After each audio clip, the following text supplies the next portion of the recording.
기도하시겠습니다. 시편 찬송 5장입니다. 시편 찬송 5장입니다.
시간이 다 됐습니다. 다 같이 묵도드리심으로 주일 낮 예배를 하나님 아버지께 드리시겠습니다. 주님을 찾아볼지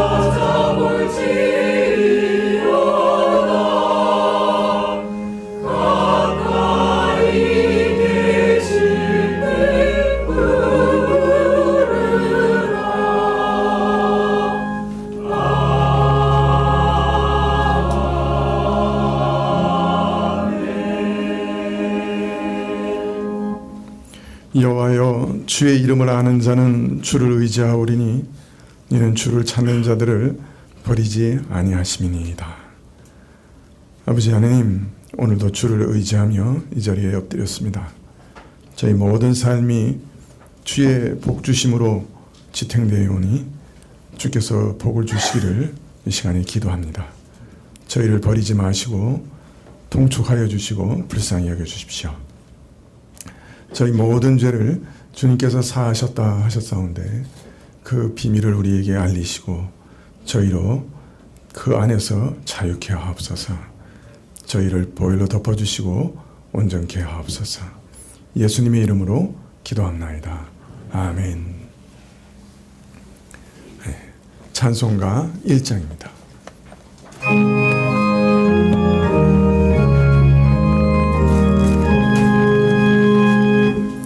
만복의 근원 하나님, 온 백성 찬송 드리고 저 천사여 찬송하세. 찬송 성부 성자 성령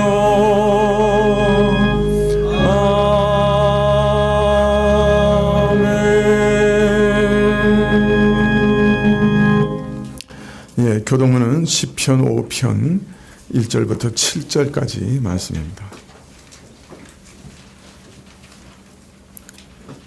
시편 5편 1절부터 7절까지.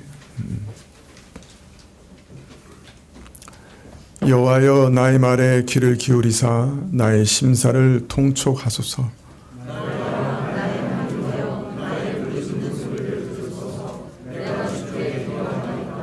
여호와여, 아침에 주께서 나의 소리를 들으시리니 아침에 내가 주께 기도하고 팔하리이다.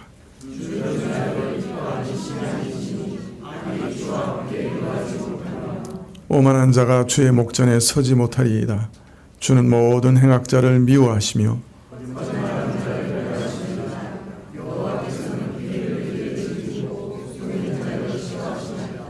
오직 나는 주의 풍성한 인자를 힘입어 주의 집에 들어가 주를 경외함으로 성전을 향하여 경배하리이다. 아멘. 사도신경으로 우리 신앙을 고백드리겠습니다. 전능하사 천지를 만드신 하나님 아버지를 내가 믿사오며 그 외아들 우리 주 예수 그리스도를 믿사오니 이는 성령으로 잉태하사 동정녀 마리아에게 나시고 본디오 빌라도에게 고난을 받으사 십자가에 못 박혀 죽으시고 장사한 지 사흘 만에 죽은 자 가운데서 다시 살아나시며 하늘에 오르사 전능하신 하나님 우편에 앉아 계시다가 저리로서 산 자와 죽은 자를 심판하러 오시리라. 성령을 믿사오며 거룩한 공회와 성도가 서로 교통하는 것과 죄를 사하여 주시는 것과 몸이 다시 사는 것과 영원히 사는 것을 믿사옵나이다. 아멘. 찬송가 10장입니다.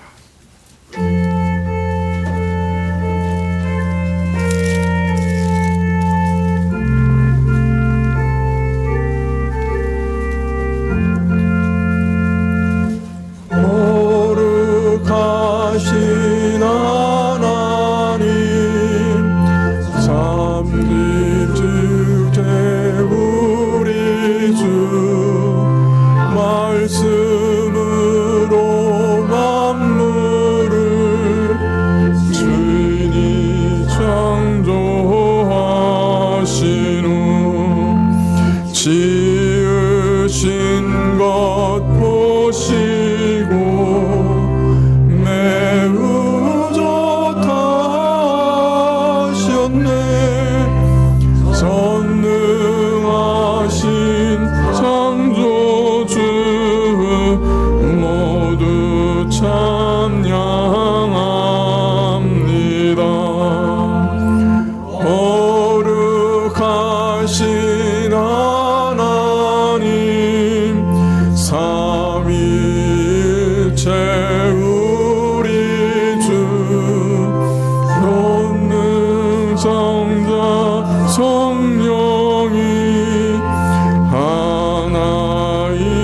신주로다. 전한 인간 우리도 구속함을 받아서 은혜로신 구세주 높이 찬양합니다.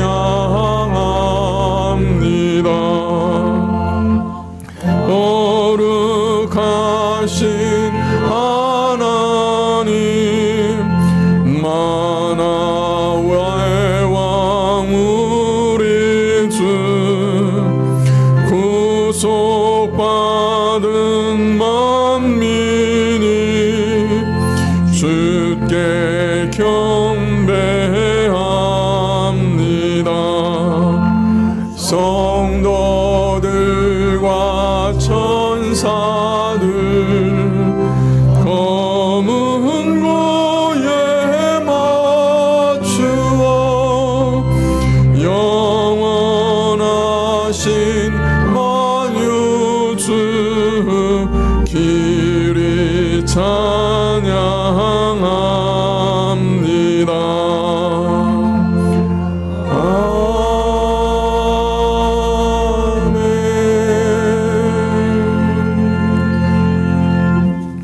예, 광고 말씀 봐주시면 좋겠습니다.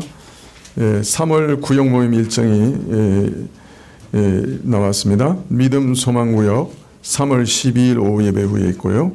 은혜 사랑 구역은 3월 19일 오후 예배 후에 있겠습니다. 튀르키예에 대한 구제헌금에 대해서 문의해 주시는 분들이 계셔서 말씀드리겠는데요. 저희가 지금 저희 교단에서도 지금 튀르키예의 어려운 분들을 위해서 헌금을 지금 받고 있습니다.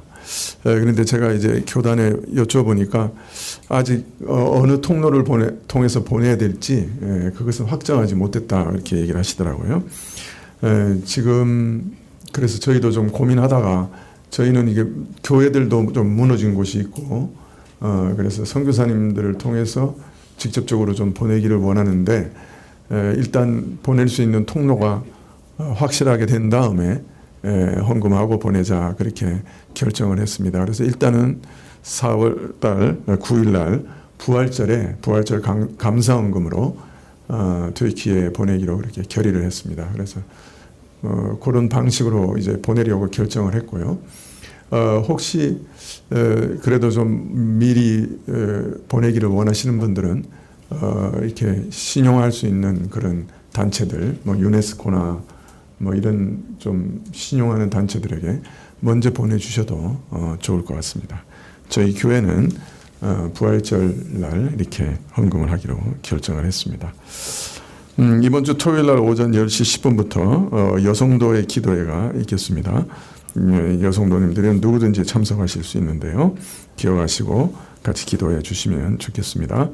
3월 25일 토요일 날 오전 10시에 남산 둘레길에서 남성도 산행이 있습니다.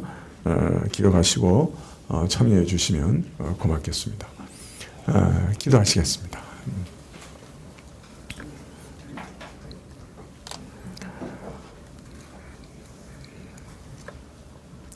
아버지 하나님, 참 하나님의 지혜 가운데 저희를 불러주시고 또 주의 때 주의 방식으로 저희를 부르사 하나님을 만나고 섬기게 하셨습니다.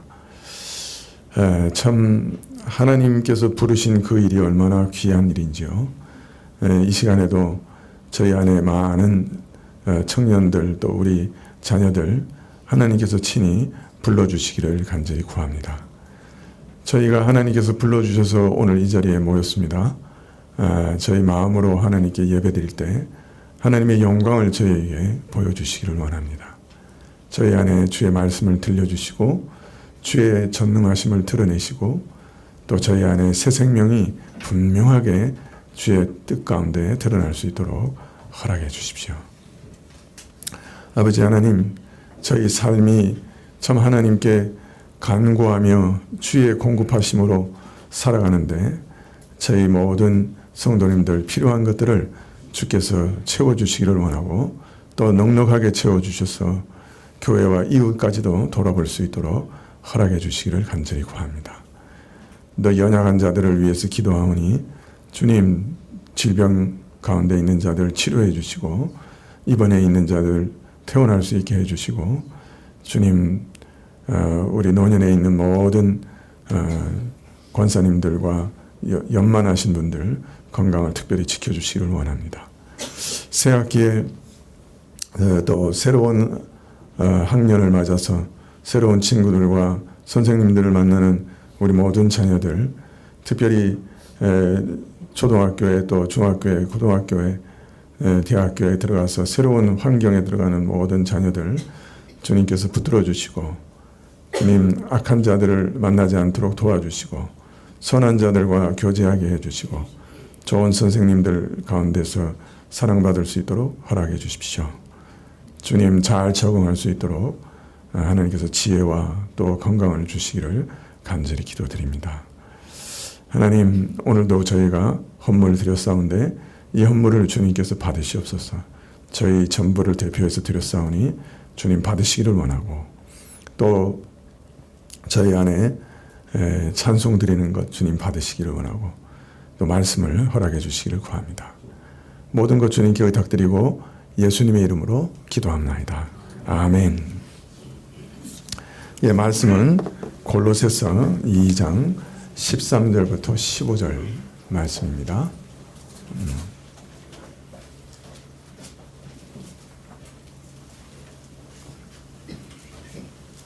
예, 골로새서 2장 13절부터 15절.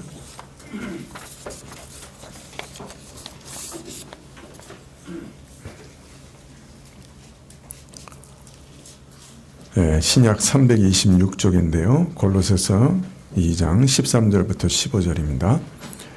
또 너희의 범죄와 육체의 무할례로 죽었던 너희를 하나님의 그와 함께 살리시고 우리에게 모든 죄를 사하시고 우리를 거스리고 우리를 대적하는 의문에 쓴 증서를 도말하시고 제하여 버리사 십자가에 못 박으시고 정사와 권세를 벗어버려 밝히 드러내시고 십자가로 승리하셨느니라. 아멘.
바울은 신자가 모든 정사와 권세의 머리이신 그리스도 안에서 충만하여진 그 충만의 실체를 밝히기를 우리가 받은 그리스도의 할례가 바로 그리스도의 충만이라 그렇게 말씀하십니다. 신자들은 그리스도 안에서 구약의 육적 할례가 가리키고 상징했던 진정한 할례를 받았습니다. 마음의 할례를 받은 것이죠. 이 마음의 할례는 육과 육적인 삶과 그 부패한 삶을 벗어버리는 그리스도의 할례인 것이죠. 이것이 신자가 그리스도 안에서 받은 충만의 핵심입니다.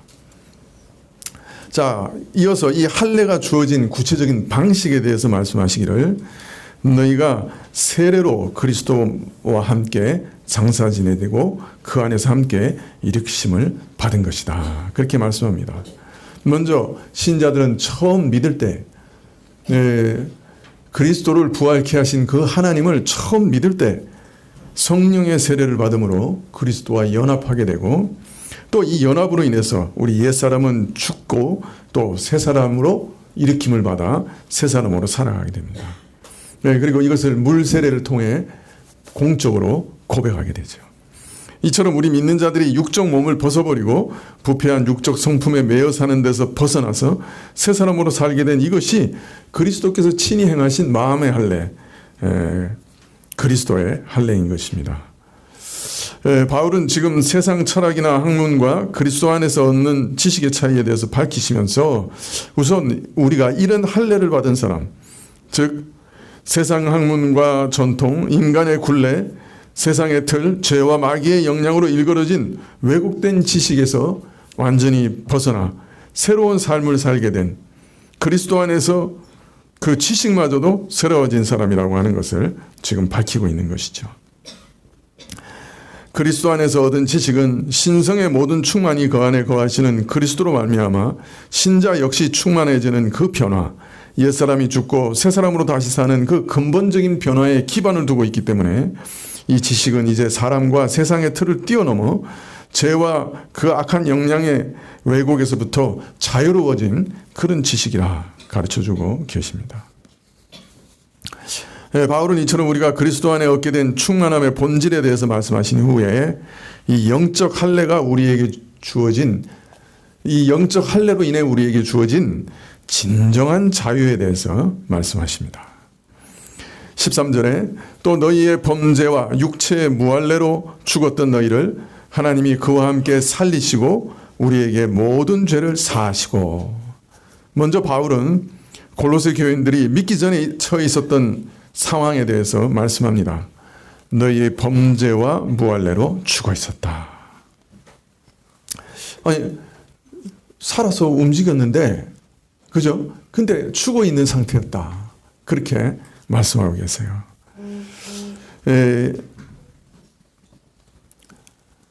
첫째로, 너희 범죄로 죽어 있었다.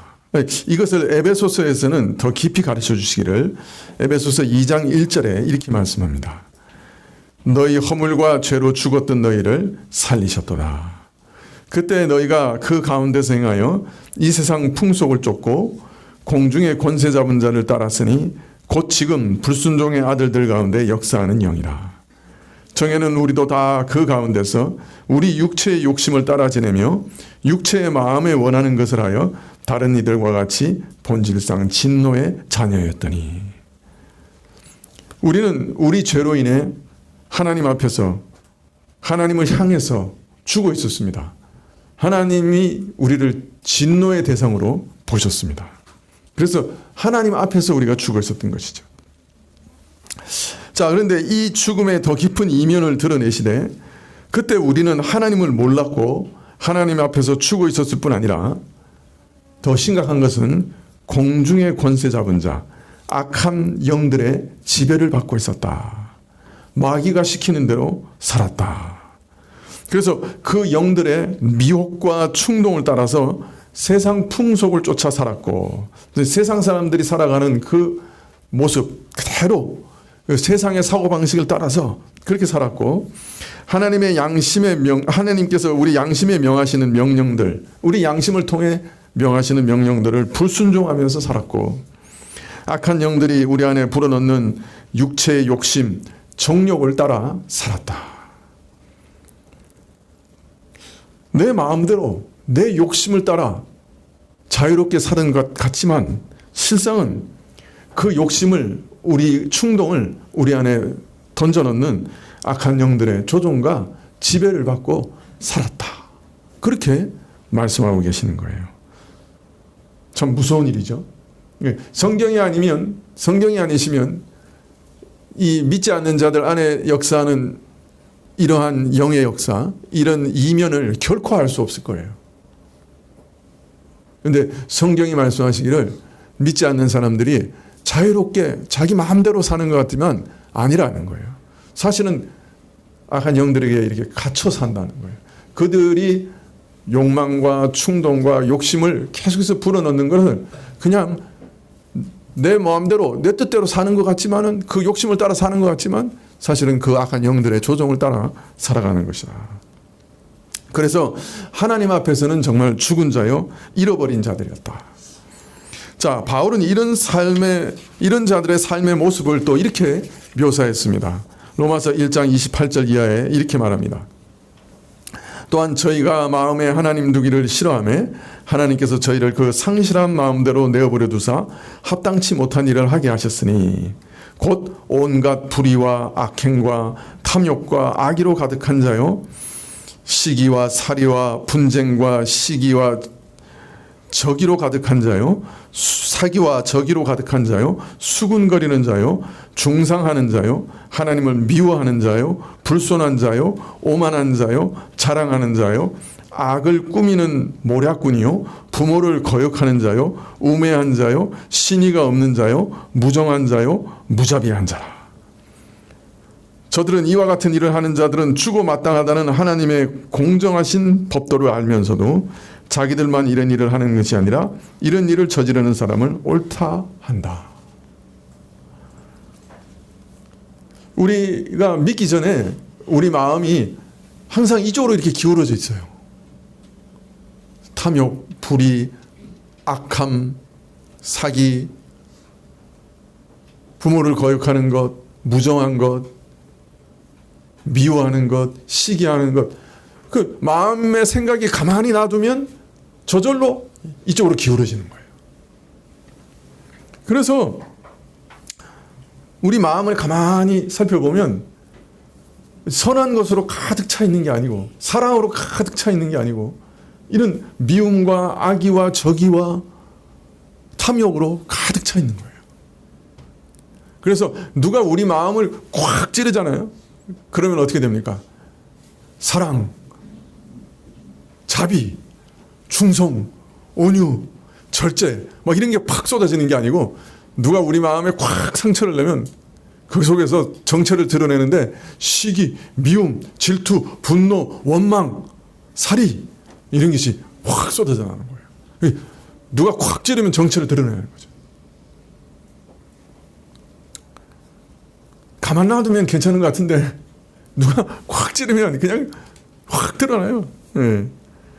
그러나 가만히 있을 때도 우리 안에 가득 찬 것은 다 이런 것들이에요. 탐심으로 가득 차 있어요. 한번 생각을 점검해 보세요. 우리가 뭘 그렇게 항상 생각하고 있는지. 대부분이 탐심이에요. 남의 것, 가진 것 탐내고 있고, 여인을 보고 탐내고 있고, 그래서 음란한 생각하고 있고, 돈을 탐내고 있고, 집을 탐내고 있고, 차를 탐내고 있고, 높은 지위를 탐내고 있고, 그냥 그게 있으면 좋겠다 하는 소망하는 정도가 아니라 그것이 내 마음을 점령했고 하나님처럼 내 마음을 지배하고 있고, 그죠? 내 마음을 움직이고 있어요. 하나님을 섬기고 순종하는 것은 싫어하는 대신에 내 욕심과 내 욕망을 신으로 삼고 그것을 따라 살아요. 시기와 미움이 가득해요. 심지어 나를 해친 적이 없는 사람, 큰 소리를 끼친 적이 없어도 조금만 나를 기분 나쁘게 해도 나는 미워해요. 생각이 조금만 달라도 죽일 듯이 미워해요. 남이 나보다 더 잘 되면 시기하고 나보다 못한 사람들은 은근히 멸시해요. 부모를 거역하고 순종하지 않아요. 모든 권위자들을 사실은 싫어해요. 진실하지 않아요. 교만해요. 예의 없어요. 조금만 남보다 나은 것이 있으면 자랑해요. 은근히 자랑해요. 우리 마음의 상상을 보면 선하고 아름답고 이런 것도 별로 없어요. 악한 일을 상상해요. 도모해요. 그리고 고통받는 자들을 보아도 나 몰라라 해요. 이것이 우리 안에 가득 있어요. 자, 그런데 더 큰 문제는 로마서 1장 32절에 그들은 이와 같은 일을 하는 자들을 주고 마땅하다는 하나님의 공정하신 법도를 알면서도 자기들만 이런 일을 하는 것이 아니라 이런 일을 저지르는 사람들을 옳다 하기까지 한다. 내가 언제 그런 일이 옳다고 했죠? 그러나 사실은 우리가 그것을 옳다고 진심으로 찬동하며 살아요. 그런데 우리가 하나님의 법을 모르는 건 아니에요. 믿지 않을 때도 율법을 몰라도 하나님의 법은 알았어요. 누가 부모의 뺨을 때렸다 그런 얘기 들으면 우리가 저절로 우리 마음속에서 어떤 말이 팍 튀어나와요. 예? 누가 부모 뺨을 때렸다 그러면 믿기 전이라도 우리 마음속에서 우리가 어떤 말이 팍 튀어나와요. 그거 쳐 죽일 놈. 그죠? 누가 나라를 배신해서 팔아먹었다 그런 얘기 들으면 어떤 얘기 들어요? 광화문에서 총살할 놈. 우리 마음속에서 그죠? 나온다고요. 다른 말로 말하면은 우리 양심에 이런 일을 하면 사형이 합당하다 하는 생각을 가지고 있는 거예요. 근데 사실은 내가 악을 행할 때는 그 진짜 옳다고 생각해요. 내가 저 사람을 미워하는 것은 너무나 정당해. 저 사람이 저렇게 잘못하니까 나는 미워할 수밖에 없어.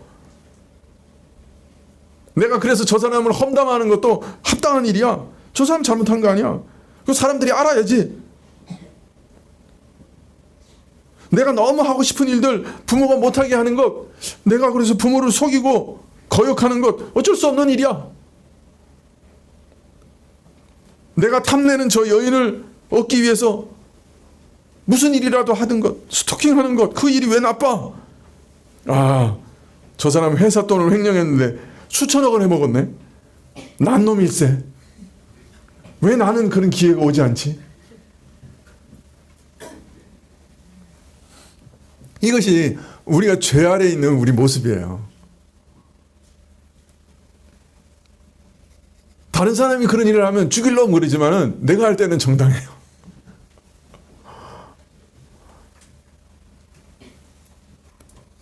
그래서 하나님 앞에서 죽어 있었고 본질상 진노의 자녀였다. 그렇게 말씀하시는 거죠. 그냥 한두 가지 죄가 있어서 그냥 죄인이 아니에요, 우리가. 사실은 우리 마음이 늘 이쪽으로 이렇게 기울어져서 죄를 막 생산해내는 공장이었어요. 그냥 생각하고 말하고 느끼고 좋아하고 그 다 죄된 거를 좋아했어요. 자, 두 번째 우리는 어떤 처지에 있었느냐? 육체로는 무할례로 죽어 있었던 자들이다. 그렇게 얘기합니다.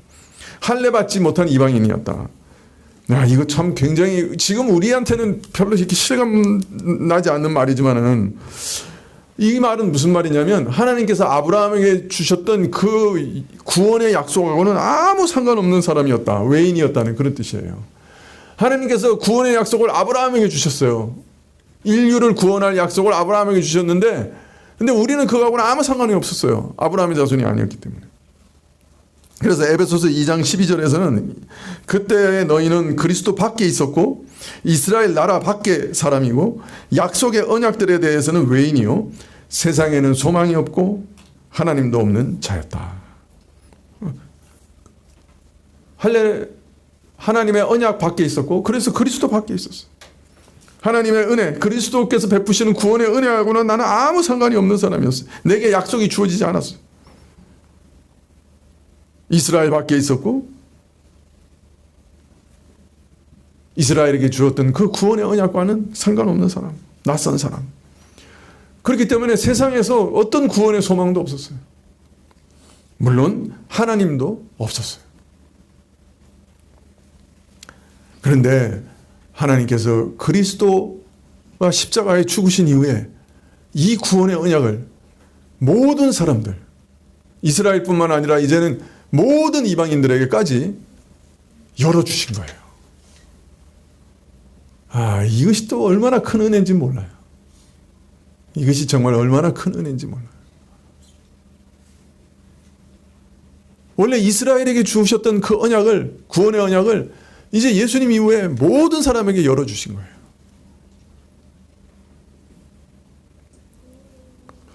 이전에는 이 구원의 언약에 참여하려면 이스라엘 사람이 돼야 됐어요. 이스라엘에 가서 살아야 되고 이스라엘처럼 할례를 받아야 되고, 그죠? 이스라엘 사람이 되어야 됐어요. 근데 이제는 그럴 필요가 없는 거예요. 모든 이방인이 예수님만 믿으면 이 구원의 언약에 들어오게 모든 문을 활짝 열어주신 거예요. 얼마나 큰 은혜인지 모르겠어요. 자, 우리 처지가 어떠했느냐? 우리 죄 때문에, 우리의 육체의 무할례 때문에 죽어 있었어요. 세상에 소망도 없었고 하나님도 없었어요.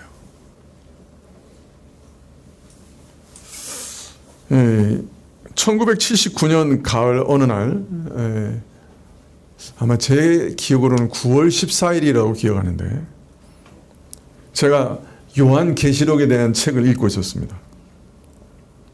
그 당시에는 그냥 막 책이라고 하는 건 닥치는 대로 읽었기 때문에 뭐 꼭 기독교 서적을 골라서 읽은 건 아니고요. 제가 다니던 학교가 이 종로에서 차를 내려서 이렇게 걸어갔어요. 그때 종로 서적이라고 제일 큰 서적이 있었거든요. 제 습관 중에 하나가 시간이 나면 그냥 종로 서적에 가서 아무 책이나 이렇게 보다가 사서 읽는 거예요. 근데 그날 이상하게 아주 표지가 빨간 게 눈에 탁 띄는 책이 하나 있었어요. 제목이 뭐 대위성 지구의 종말인가 그 비슷한. 근데 이상하게 호기심이 나서 여기 찾아서 읽었는데 보니까 요한계시록에 대한 책이었어요. 근데 그 책을 읽다가 갑자기 깨달았어요. 인간의 역사에 종말이 있네. 인류가 영원히 계속되는 게 아니네. 갑작스럽게 종말을 맞이하게 될 운명이네 하는 사실을 갑자기 깨달았어요. 그 책이 너무 이렇게 그 계시록에 대해서 쓰고 있는데 그 아주 설득력이 있었어요, 저한테.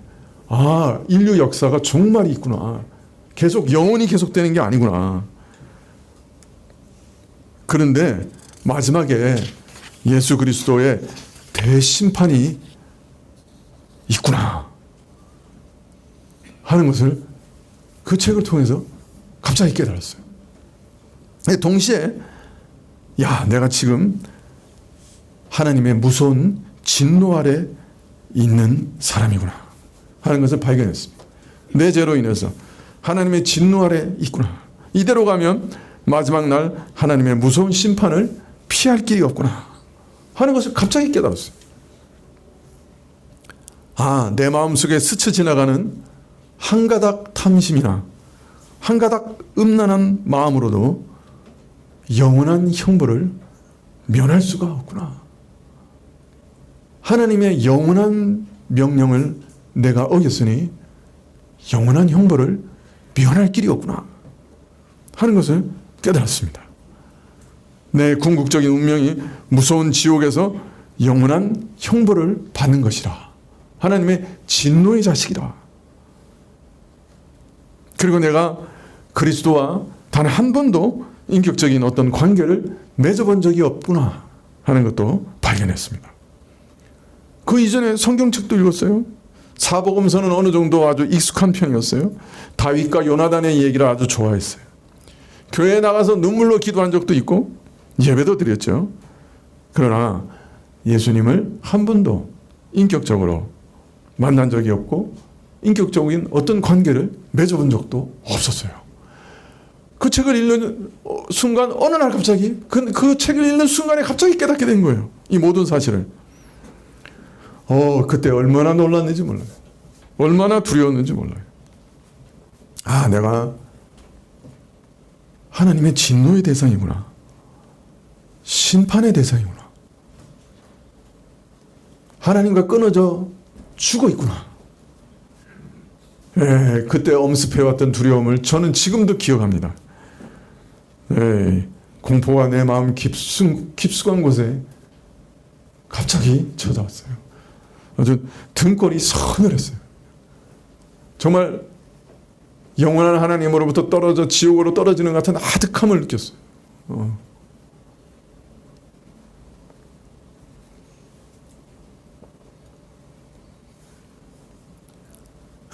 그래서 그때 처음으로 하나님 앞에 나갔습니다. 처음으로 하나님께 내가 죄인입니다. 제가 그리스도가 필요합니다. 저를 구원해 주십시오. 제가 예수님께 제 영혼을 맡기겠습니다. 그렇게 기도했습니다. 기도한 후에 이제 그 책을 마지막까지 읽었는데 그 책 맨 마지막 페이지 맨 마지막 줄에 눈꽃만한 글씨가 기록되어 있었어요. 성경 말씀이 기록되어 있는데 정말 이게 잘 찾아보지 않으면 찾을 수 없을 정도로 아주 작은 눈꽃만한 글씨로 성경책 한 구절이 기록되어 있었어요. 내게 오는 자는 내가 결코 내어 쫓지 아니하리라. 요한복음 6장 37절 말씀이죠. 내게 오는 자는 내가 결코 내어 쫓지 아니하리라. 근데 그 말씀이 얼마나 크게 보이는지 몰랐어요. 그 순간에 그 말씀이 내게 주어진 약속이라고 하는 느낌이 들었어요. 내가 그리스도께 갔고 그리스도는 절대로 나를 쫓아내지 않으시겠구나 하는 것을 경험했어요. 확인했어요. 그 순간 이전에도 한 번도 경험해보지 못한, 이전에는 한 번도 경험해보지 못한 평강이 내 마음에 이렇게 부어지는 것 같은 것을 경험했습니다. 막 하늘에서 이렇게 막 평강을 부어주는 것 같았어요. 나중에 말씀 가운데서 내가 그때 처음으로 예수님을 만났구나, 그리스도의 할례를 받았구나 하는 것을 깨닫게 되었습니다. 물론 하나님을 만나는 경험은 너무나 다양하기 때문에 또 언제 만났는지 모르고 만나는 사람들이 부지기수이기 때문에 제 경험을 어떤 하나의 대표적인 예로 말할 수는 없고 또 매우 부족한 경험이지만은, 그러나 범죄와 육체의 무할례로 죽었던 제가 처음으로 살아나서 하나님을 의식하게 되었던 사건이 아닌가, 그렇게 짐작하고 있습니다. 지난주에도 말씀드렸지만은 하나님께 나가서 한 번도 그리스도를 영접해 보신 적이 없는 분들 있다면 자신의 영혼을 그리스도께 맡기시길 바랍니다. 나를 기억해 주십시오. 나를 구원해 주십시오. 나의 모든 죄에서 구속해 주십시오. 그렇게 기도하시면 좋을 것 같아요. 그 순간 내가 너를 절대로 내어쫓지 않겠다. 내게 오는 자를 내가 절대로 내어쫓지 않겠다. 예수님께서는 말씀하십니다. 우리를 받아주십니다. 내가 예수님을 환영하고 영접해서 받아들이면 예수님도 우리를 환영하고 영접해서 받아주십니다. 오늘 말씀 골로새서 2장 13절 하반절 말씀대로 너희를 하나님이 그와 함께 살리시고 우리에게 모든 죄를 사하셨다. 그리스도와 함께 죽고 다시 살아 새로운 영적 생명과 영광에 들어가시게 하시는 믿음을 아마 처음 그때 주신 것이 아닌가 생각합니다. 그가 나를 먼저 부르시고 회개하고 믿게 하시고 예수님을 영접하게 하시고 오직 그의 무한하신 능력으로 새롭게 창조하셨고 새 사람으로 살게 하셨던 것이죠. 마귀에게 속하고 또 속아서 그가 시키는 대로 죄를 지으면서 살던 자를, 하나님의 진노로 영영이 망해야 하는 자를 죽음과 멸망에서 다시 살리셔서 새 생명을 얻게 하셨던 것이죠. 그리고 하나님께서 기뻐하시는 선을 행하며 사는 자로 바꾸어 놓으신 것입니다. 물론 이후에 온전하게 완전한 새 삶으로 범죄함 없이 살았다는 말씀은 아닙니다. 지금도 온전하지 못하죠. 그러나 분명히 새로운 시작이었습니다.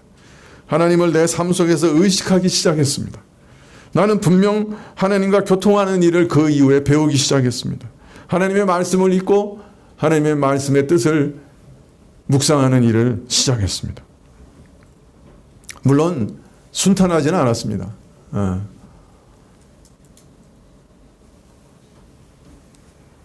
우여곡절이 많았지요.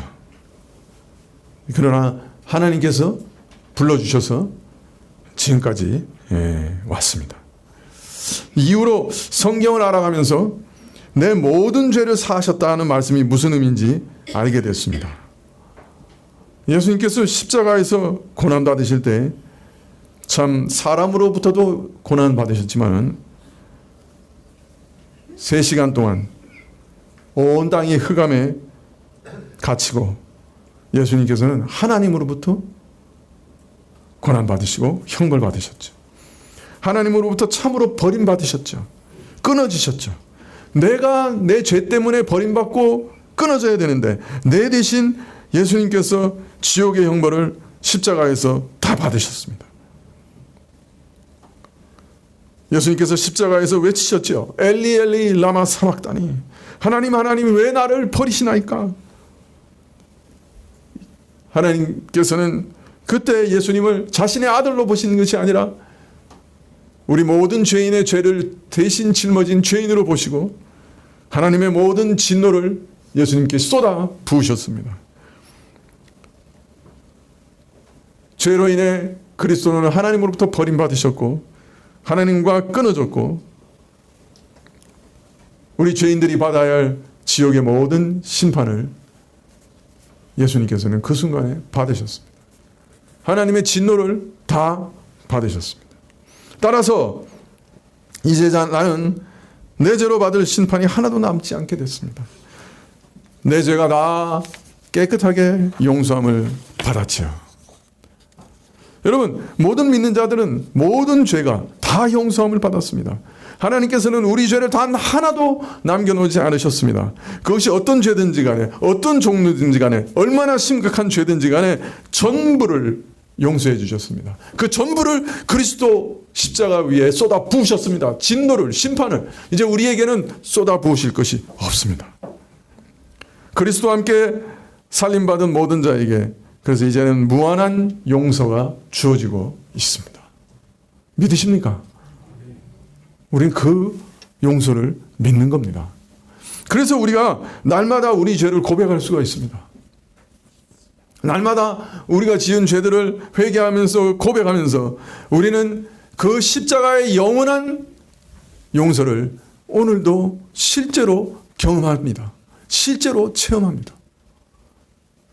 내 죄를 용서해 주시는 그 용서를 지금 이 시공간의 세계 안에서 그 영원한 용서를 경험하게 됩니다. 확인하게 됩니다. 내가 내 죄를 고백하는 때마다 주님께서는 그 영원한 용서를 내게 적용시켜 주시고 실제로 경험하게 해주시고 내게 용서의 평강을 주십니다.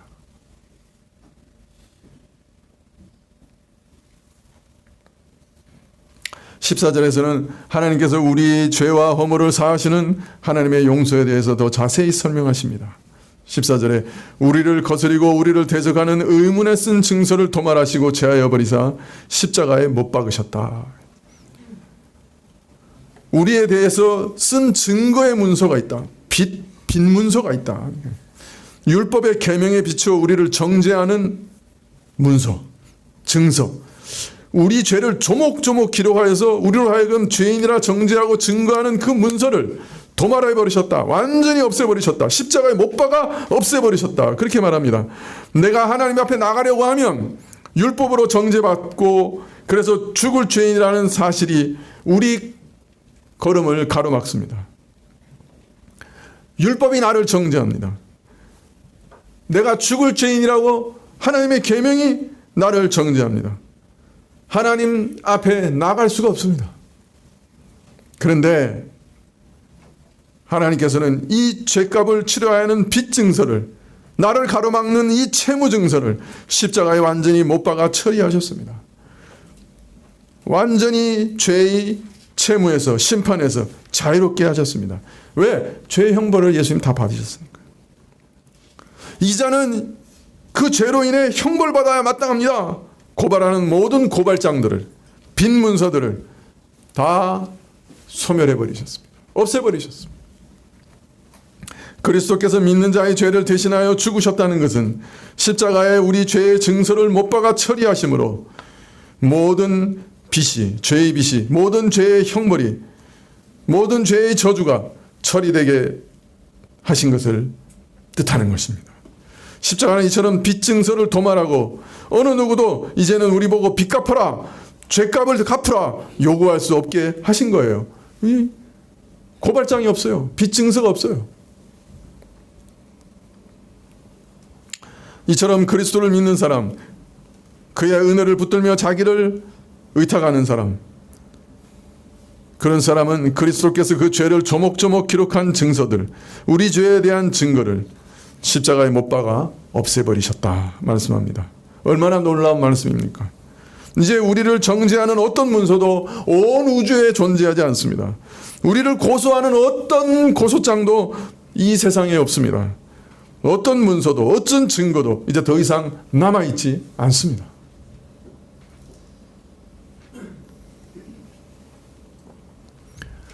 그래서 몇 번 말씀드렸죠. 하나님의 전능하심 가운데는 망각의 능력도 있으시다. 그리스도로 인해 우리 죄는 다 소멸됐습니다. 우리는 우리 죄를 기억하고 있을지 모르지만 하나님은 기억지 아니하시겠다 약속하셨습니다. 우리를 대적하는 어떤 증거도 이 세상에 남아있지 않습니다. 15절에 정사와 권세를 벗어버려 밝히 드러내시고 십자가로 승리하셨느냐. 뿐만 아니라 정사와 권세들, 우리 죄를 볼모로 우리를 정죄하고 억압하고 우리를 얽매이던 모든 세력들을 무력하게 만들어버리셨다고 말합니다. 따라서 죄목을 기록한 증서가 십자가에 못 박혀 사라져버린 믿는 자에 대해서 이제 다시 우리를 정죄할 자가 이제 아무도 없습니다.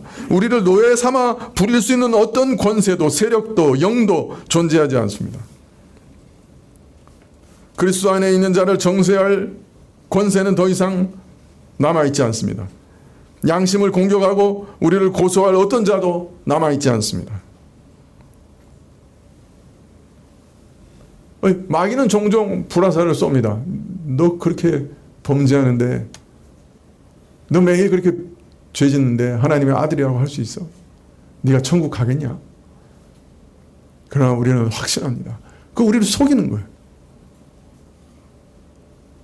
이미 그 어떤 증거도 남아있지 않고 또 더 이상 어떤 권세도 우리를 정죄할 수 없습니다. 속지 마세요. 속는 거예요.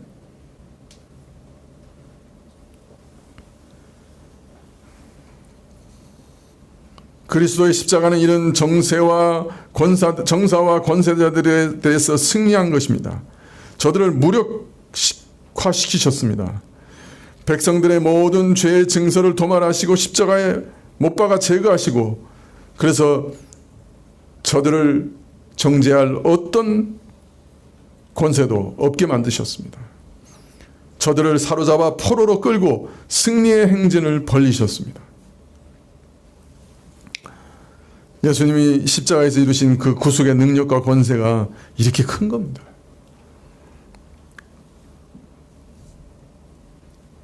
어떤 사람은 내가 이렇게 매일 범죄하고 똑같은 죄를 범죄하고 이렇게 악한데 하나님께서 나를 용서해 주실 수 있겠습니까? 이렇게 묻는 사람이 있습니다.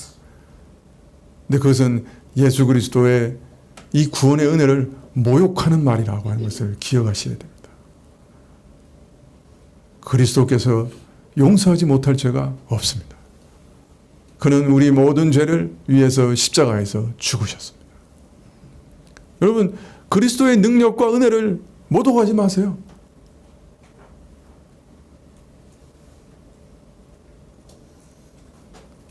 그리스도의 은혜와 능력을 그렇게 과소평가하지 마세요. 하나님의 아들이 우리를 위해서 죽으셨고 우리가 받아야 할 모든 심판을 다 받으셨어요. 더 이상 우리를 정죄할 어떤 문서도 남지 않았고 이 우주에 우리를 정죄할 어떤 자들도 없어요. 믿으십니까?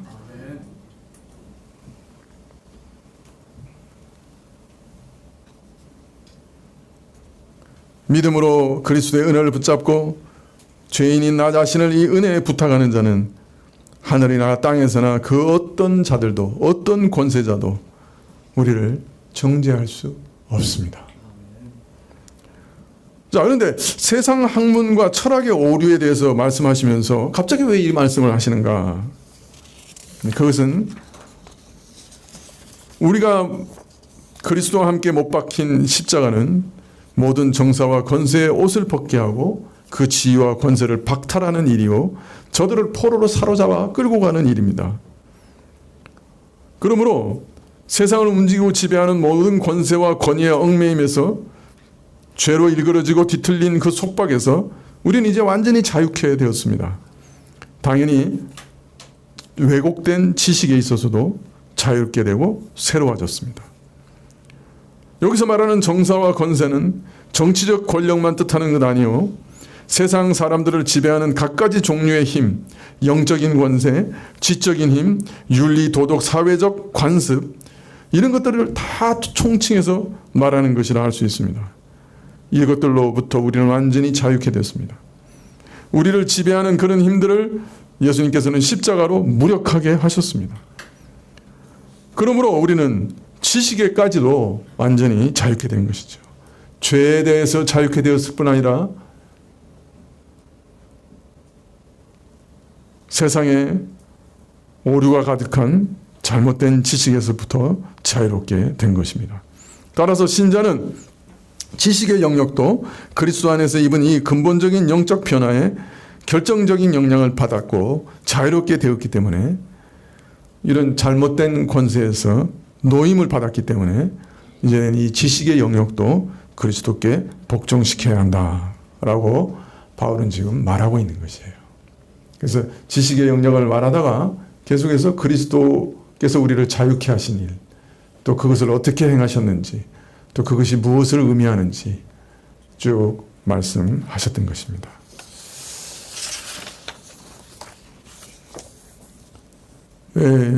사실 복음은 매일 들어도 좋아요. 사실 제가 뭐 20몇 년째, 25년째 똑같은 소리 하고 있잖아요. 근데 어떤 분들은 한 번 복음 전한 다음에 그 다음에는 다 믿는 사람으로 생각하고 복음 잘 안 전하시고 어떻게 살아야 되는가 그것만 전하시는데 저는 좀 반대라고 생각해요. 왜요? 저는 매일 복음이 필요해요. 매일 범죄하니까. 매일 주 앞에 범죄하니까 주의 용서하심이 매일 필요해요. 나는 복음이 매일 필요해요. 그래서 우리 성도님들도 복음이 매일 필요하리라고 저는 믿어요. 그렇지 않습니까? 그래서 저는 자주 복음에 대해서 전하려고 해요. 근데 성경은요, 똑같은 방식으로 복음을 전한 적이 없어요. 참 기가 막혀요. 창세기 처음부터 계시록까지 이 말씀 하시는데 다양한 방식으로 말씀을 하세요. 정말 다양한 방식으로.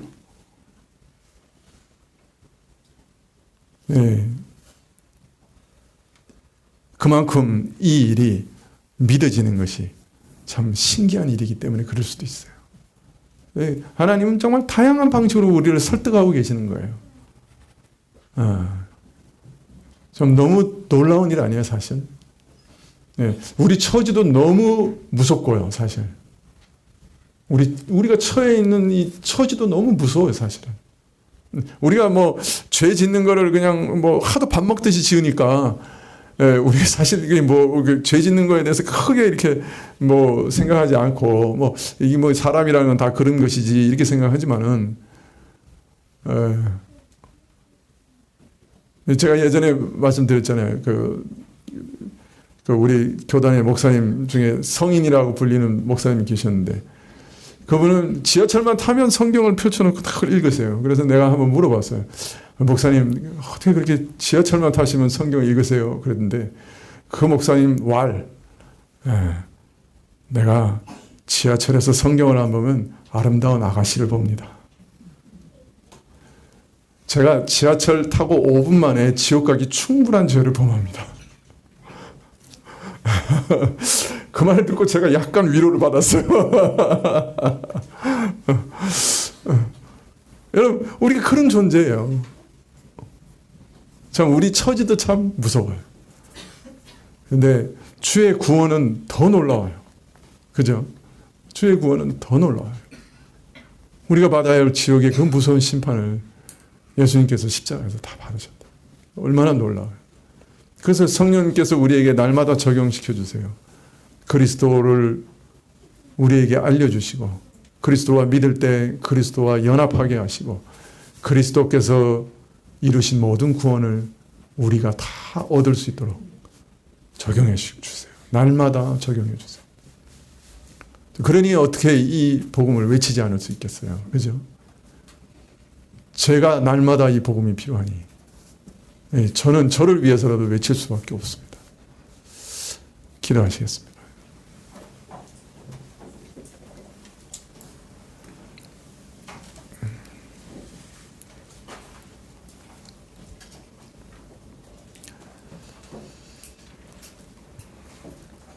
주님, 저희가 죄인이라는 것을 깨닫는 것도 참 큰 은혜입니다.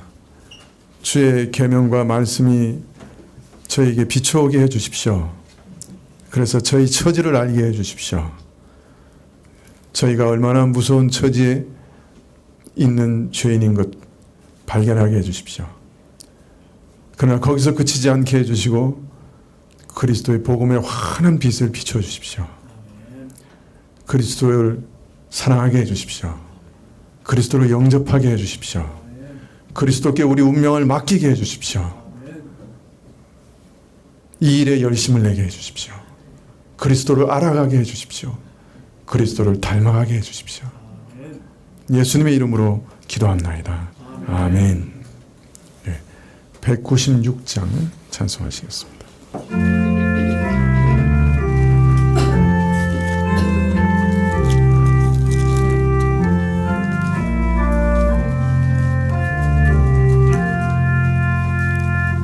날 구원하신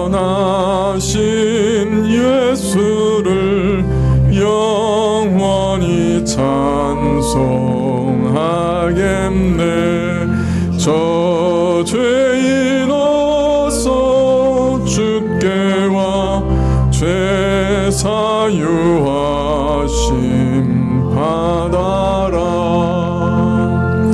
구하라 주실 것이요 찾으라 얻을 것이라. 죄 중에 상한 영혼을 주 온전하게 하시네. 주 우리 죄를 인하여 피 흘려 죽으셨으니 주밖에 없는 사랑을 만 백성 알게 전하세.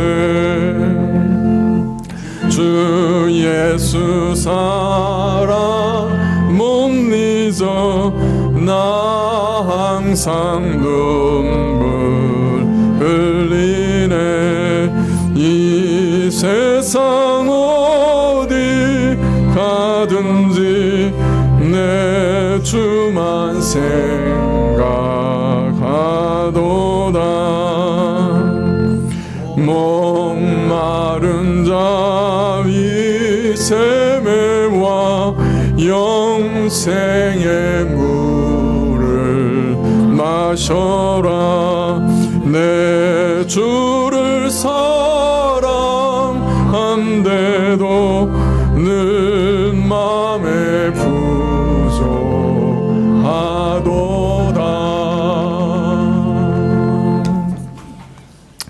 지금은 우리 주 예수 그리스도의 은혜와 하나님 아버지의 그 크신 사랑과 이 은혜와 사랑을 깨닫게 하시고 누리게 하시는 성령님의 교통하시고 역사하심이 자신의 처지를 올바로 깨닫고 오직 예수 그리스도만이 우리 유일한 구원의 길임을 깨닫고 그리스도를 붙잡으며 머리 숙인 주의 백성들 위해 지금부터 영원까지 함께 계실지어다.